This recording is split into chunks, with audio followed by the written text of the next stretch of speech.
Hi friends, good evening. तो आज हम लोग क्वेश्चन नंबर सेकंड पे पहुंचे हैं एक्सरसाइज 3.1 का।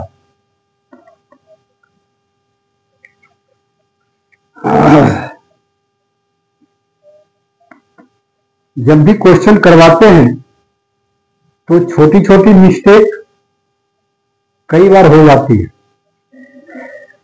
कहीं प्लस की जगह माइनस लिखा गया या माइनस की जगह प्लस लिखा गया। कई बार डेटा तक भी चेंज हो जाती है। अगर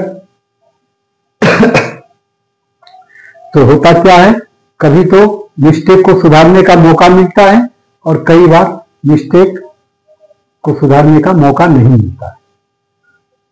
बट आप लोगों को केवल इतना समझना है कि क्या प्रोसेस है और किस तरीके से करते हैं, ये ज्यादा इंपॉर्टेंट है। तो प्रोसेस कभी गलत नहीं होता, और प्रोसेस गलत होने का मतलब हो गया मिसलीड होना। तो मिसलीडिंग नहीं होनी चाहिए।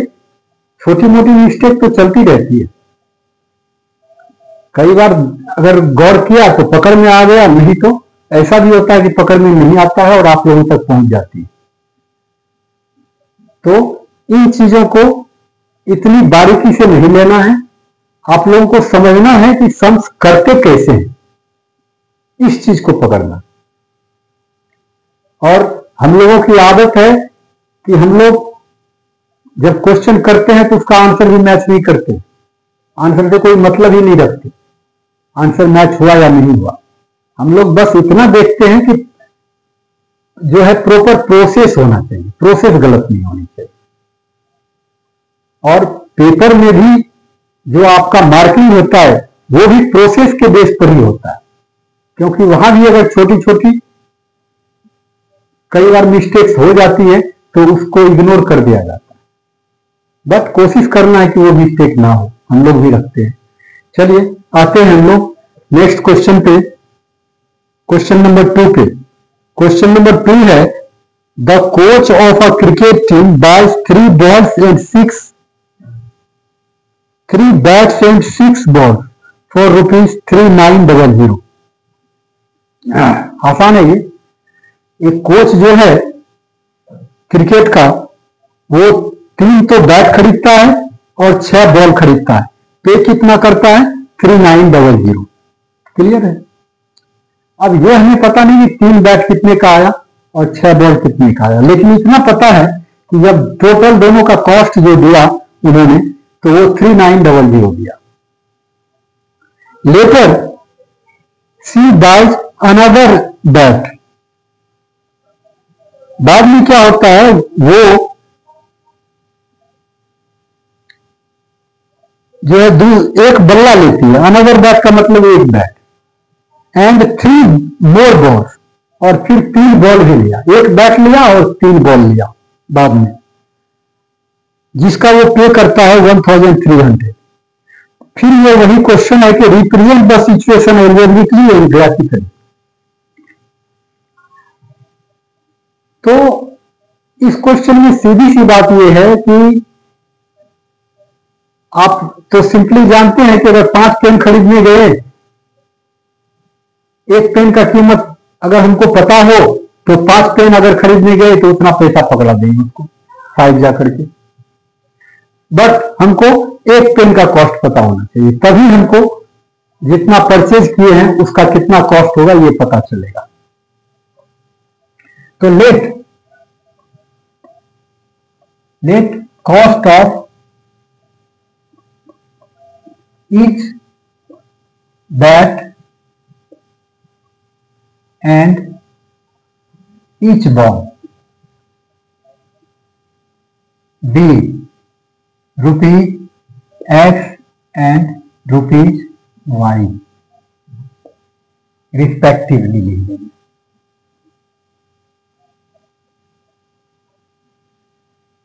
क्लियर। हमने क्या माना, एक बैट का कीमत X रुपये और एक बॉल का कीमत ₹Y। अब आप लोग सोच सकते हैं अकॉर्डिंग टू क्वेश्चन स्टार्ट किए।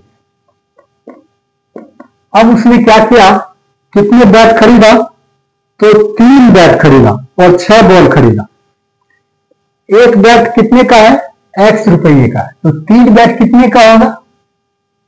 अगर एक बैट मान लीजिए 50 रुपीज का होगा और हम 4 बैट खरीदे हैं, तो उसका कॉस्ट कितना हो जाएगा, 50 into 4 200।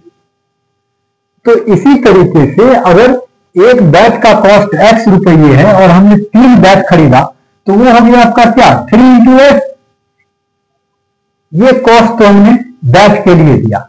अब बॉल के लिए कितना दिया, इसी तरीके से एक बॉल का कॉस्ट y रुपये है और हमने कितने बॉल परचेज किया, 6 बॉल परचेज किया। अगर 6 बॉल परचेज किया तो 6 into y। ये भी कॉस्ट है 3 बैट का और ये कॉस्ट है 6 बॉल का। दोनों के कॉस्ट को जोड़ देंगे, कितना हमने पे किया, 3900। मीन्स ये हो गया आपका 3x। अब इसको हटा दीजिए, 3x + 6y = 3900। आप चाहो तो इक्वेशन यही बना दो,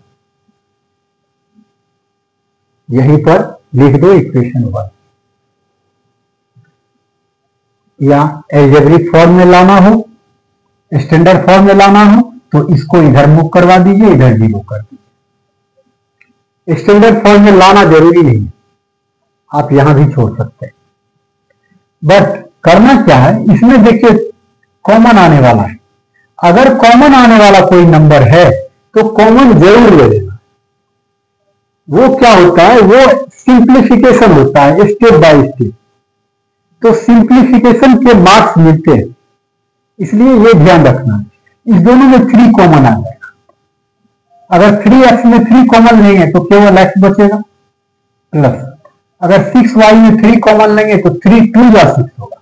अगर 6y को में 3 कॉमन लेंगे तो कॉमन का मतलब डिवाइड होता है, तो 3 2 जा 6, 2y हो गया, इक्वल्स टू क्या हो गया, 3900।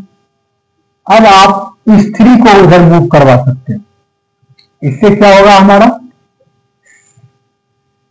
सिंप्लीफाइड इक्वेशन आ जाएगा। 3900 अपॉन ये मल्टीप्लाई में है तो ये अपॉन में 3 हो गया, तो 3 से कितना हो गया, 13 हो गया। फिर 1300 x + 2y = 1300। ये हो गया फर्स्ट इक्वेशन। हमने क्या कहा, इनको स्टैंडर्ड फॉर्म में लाना जरूरी नहीं है, आप यहां इक्वेशन लिख सकते हो।